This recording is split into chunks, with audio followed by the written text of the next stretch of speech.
Do you dream about your next trip? You're in the right place. On the Time to Talk Travel podcast, we come to you weekly to share places to go and what to do when you get there. Let's dive into this week's adventure.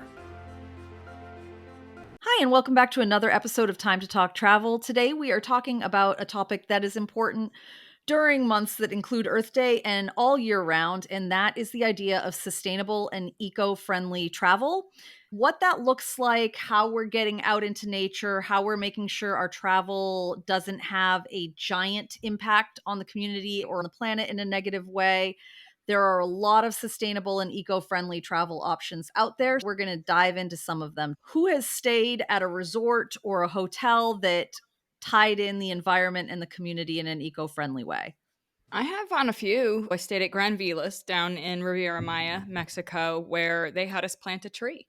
As a resort guest, you had the option to help protect the environment. I've stayed at some in Florida where they're turtle friendly. It's a big deal not to have lights on at hotels at night. The turtles, when they hatch, get super confused if they're looking at hotel lights or they're looking at the moon. And so they've even got stickers on the window to make it very obvious, but it's something you should check if you're staying at a place. And everyone should care about that, in my opinion. It does no harm to you to turn your lights off or to shut the patio curtains so that the turtles aren't confused. I will tell you, I was at a hatching last year and I watched it firsthand where they were headed right up the dunes to this particular hotel, which is actually listed as eco-friendly. And I alerted the turtle because this is a matter near and dear to my heart. But yeah, it's not that hard. To me, this is a real marketing hot key term these days. Everybody wants to be eco-friendly and sustainable, and everybody's striving for it. Whether they actually are is another thing. There's eco-friendly and eco-friendly. Everyone wants to be eco-friendly. So you always see the sign. Do you want a fresh towel or do you want to use your towel the whole time? Are they being eco-friendly or are they just cutting costs on labor and materials? But I've stayed at some that are truly eco-friendly. Hotels that allow you to give back and participate in their programs. Like when I stayed at the Sandals Beaches resorts, we did volunteer work at local school. We got a look at their Ocean Futures program where they're helping rebuild the reefs there. And if you go back over time, it's really significant what they've contributed and how they've repopulated the reefs in the area of the hotel and offshore. So that's really great to see. But it really is only as good as the guests who are willing to do it, because I also was in Riviera Maya and the resort that I was at was like, you must use reef friendly sunscreen. This is a big deal. People have no idea about a lot of the chemicals in sunscreens are very deadly to the reefs. I went crazy ordering special sunscreens from Amazon and showing it to people and checking, is this one okay? No, that one's not the right certification. And I got to the resort and everybody was there with their copper tone, spraying it on, not at all reef friendly. Oh. And there's nobody really policing it. I think things are going to probably shift over the coming years to when there's a rule in place, somebody's got to police it. Definitely. I know that with eco-friendly tourism, a lot of people immediately think of this idea of a sustainable resort or carbon offsets. It came about earlier than I realized when I was looking into it. Apparently, back in the early 80s, someone fused together the ideas of ecology and tourism, and they were talking about the 4 Cs, which were conservation, community, commerce, and culture. And so the idea that it included not only conservation minded items, which are those carbon offsets and the sustainable resorts and not making a lot of impact on the community, but also the idea of commerce and shopping small and going out in the community when you're there and infusing cash into it, and the idea of the culture. But even something as simple as following instructions and staying on trails when you're hiking is an eco-friendly way to travel, that you're not off breaking branches and disturbing habitats. I know that's a hot ticket item for Ciaran. Absolutely. For me, I know ecotourism wise, I actually love now. I know a lot of times now it's a labor saving thing to not send people in to clean every day. But when I was traveling for business and I'd flip the thing and say, don't replace my towels, I'd come back, they'd be replaced. I'd have them hanging up all nicely. And I feel like now at least I'm not having that negative of an impact because they're not going in and changing my towels, even though I'm telling them not to. You're seeing things like those lights in hotel rooms. Tip, you can put pretty much any card in there and it'll put them on and off. So I know people don't love that, but you can stick a business card in there and it usually works. There are some hotels that actually go well above that. And to me, those are the ones that are serious about it. I was reading about there's one called One Hotel Brooklyn Bridge, Mhm. where the furniture is recycled, where they have timers in the shower that tells you, yeah, you've been in here too long. Yep. And ideas that I wanted to adopt even in my own home. You can tell that the locations, the destinations, airlines, cruises, what have you, that are serious about it, and those that are just talking the talk, I no think purpose. that something like a timer, you're not going to get everybody to comply, but Mhm. just the reminder and just the presence of mind. One thing that I learned in my naturalist training was that you're not an enforcer. My job as a naturalist when I would speak in public is not to make people comply, but it's to educate people and to involve people and to make them understand their role, their stake, to make them identify with the problem and the solution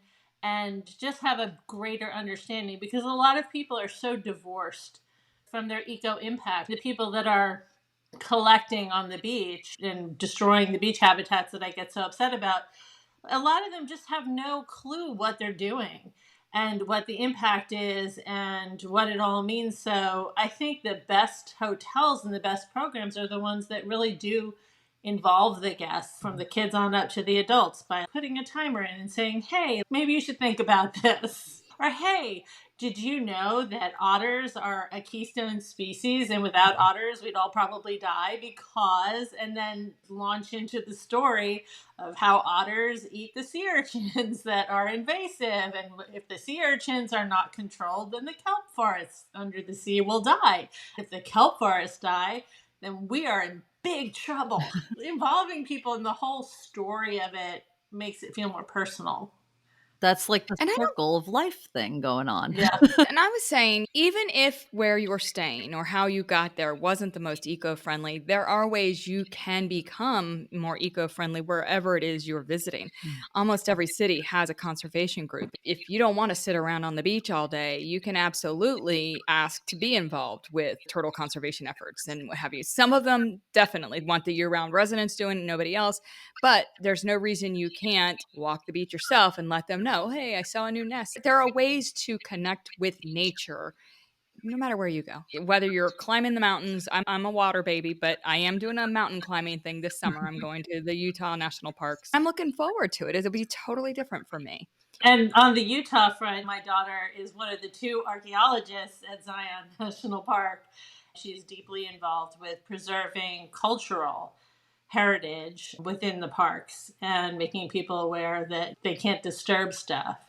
Part of eco friendly is the history that we have created and not destroying things that are there that tell the story of us.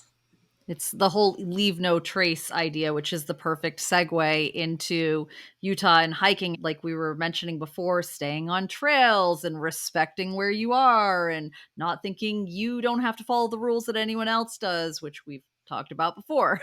So, Des, what have you learned in your preparation for your trip? Because the parks have become so popular, you have to have permits for certain parks. A friend was like, oh, I'm so sorry you're going to Zion now. You've already missed the permit window. I missed the permit window for spring, but not summer. So in April, you get permits to be able to do things in July and August. Now, there are still nightly lottery drawings where you find out if you can hike the next day. I think they save half the permits for next day people. Do a lot of research on that. I'm probably hitting 6 or 7 parks in the week I'm going, 5 minimum. And 2 of them require permits for special hikes, not the entire park per se. Angel's Landing, I really want to do. I want to do the wave.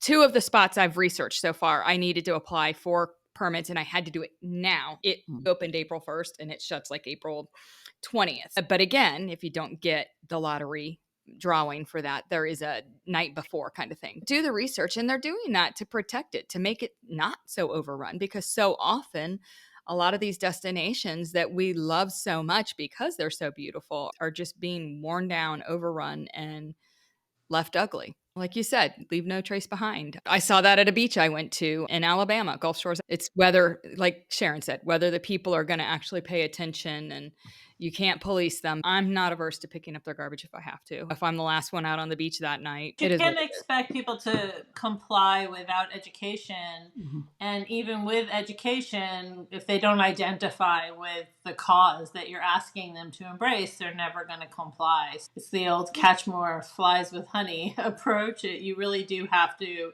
find ways to involve people in ecotourism in many respects. And we've seen so much lip service from hotels that it was used just as a marketing ploy. But I think that those days are over. People are expecting more from ecotourism. And I think one of the other things is people can do a lot of lip service about we collect the soap and recycle it with this program and all that. And that's fine. We don't know how much they're actually doing. They're signed up with them. That's great. However, there are ways you can check and make sure you're staying in a hotel that maybe was built the right way if it's a newer hotel. LEED certification is a huge thing. There's different levels: platinum, gold, silver. There's over 100 LEED certified platinum hotels in the world. And of that, a decent portion of those are in the US. Like we're talking over 60 of them are in the US. There's different levels. So there's 300 something gold ones, things like that. Now that is extremely regulated. It has to do with the building materials, like ways they face glass for the sun that impact how much energy it takes to heat or cool a location. If this is something that you're committing to, and you can look and see if there are any LEED certified options in the area you're staying in, it's a great way to show that's something you care about, especially if you can say that when you've made the reservation. Oh, I picked you guys because it's a LEED certified hotel. I love that. And I know they're trying to do it with a lot of office buildings and other things too, but it's definitely a huge item. I know that one of the shows that used to be run through a podcast company I worked with was Defining Hospitality, and he interviewed folks about LEED certifications with hotels and went through some of the different things that happened during that planning process and how that works. It was fascinating. A lot of cruise lines are doing things to make cruises are the least eco-friendly thing in the world, but at least they're making an effort on a lot of ships, and a lot of them will give you tours of what they're doing, which is just fascinating. It's a little window into drop in the ocean, literally, of effort. But a lot of hotels will also show you what they're doing if you ask. Definitely. From an airline standpoint, we know they are not eco-friendly. Basically, air travel, it has one of the biggest impacts on the environment of any type of travel. Train travel is the least if we're going by ways to get places. Obviously, if you walk or bike somewhere, that's slower. Airlines have carbon offsets available. They try to show they're being eco-friendly in how things are packaged or how they're bringing things on board, that they're doing recycling in certain areas of cans and bottles and all of that. Now, with the airlines, you can buy carbon offsets through the airlines. If that's something that you do, great. Always keep in mind that when you purchase something through a corporation, they are getting the benefit of being able to say, we're so eco-friendly, or you're doing it as a tax write-off. So when you donate it at a register, that money is being claimed by a corporation, not by you. There are companies you can do carbon offsets through, and some of them are nonprofits. So it could even be tax deductible. Looking into doing it independently and talking to a tax professional can actually get you credit at the end of the year if it's something you're already going to do. That's great to know. I didn't know that. You just opened my mind. When you're checking out at TJ Maxx and they're like, would you like to give to St. Jude's? And I'm always like, yes, I love St. Jude's. You know what? I give to St. Jude's on my own. I should probably just say, you know what? You're right. Let me open my app and make a donation to St. My boyfriend complains about that every single time we check out. Every single time, so that Publix can get the tax discount. Like, No. why am I going to fund them being able to say they got a bunch of money and then they get it back? It's a little annoying for me. I think there's only one store that I routinely do it at, and it like a couple of cents or whatever. But no, and one of my kids asked me once, why won't you donate 30 cents? Because I can donate it on my own, and then I'm not funding them being able to claim how great they are. You want them to ring a bell and tell everyone in the store that you're a good person, though? I'm good with not being a good person in that way. Okay. Oh my goodness. Some other neat things. One of the things, other than just having eco-friendliness baked in a little bit into what you're doing travel-wise, is that there can be some really cool experiences out there when you stay at a resort or a destination that really dives into it full force or offers special things.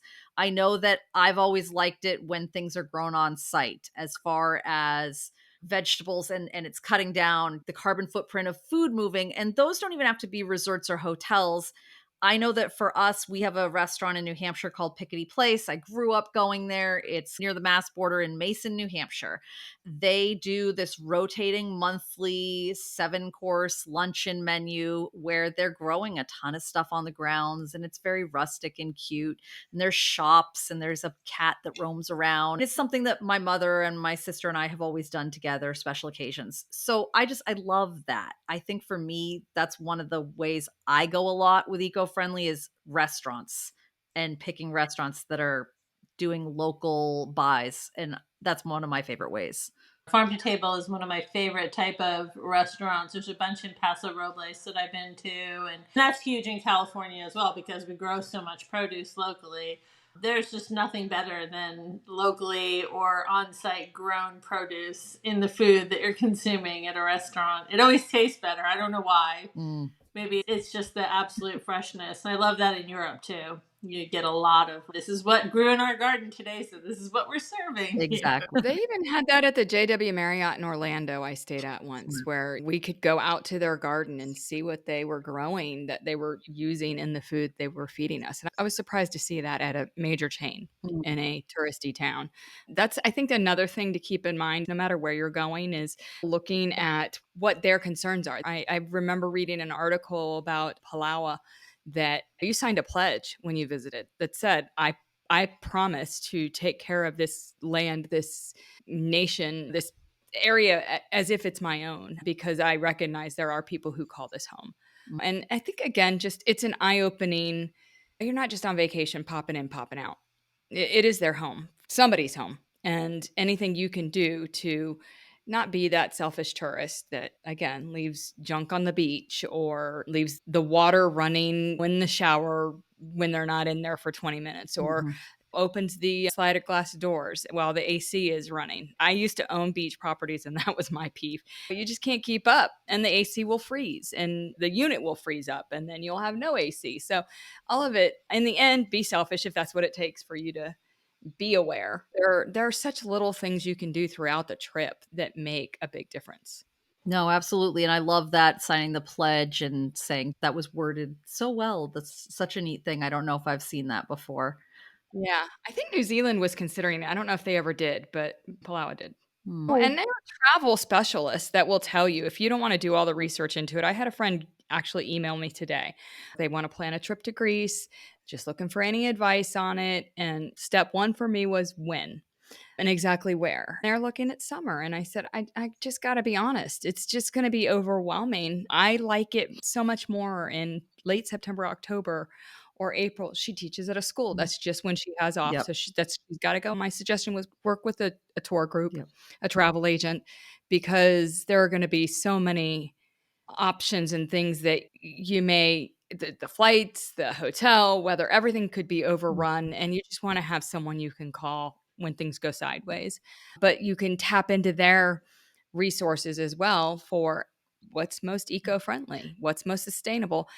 And even when you have that option to pick when you're going to go, going in that shoulder season that we've talked about, the off season, not only will net you a better deal, but you're helping sustain the community that doesn't have as much tourism income during that part of the year.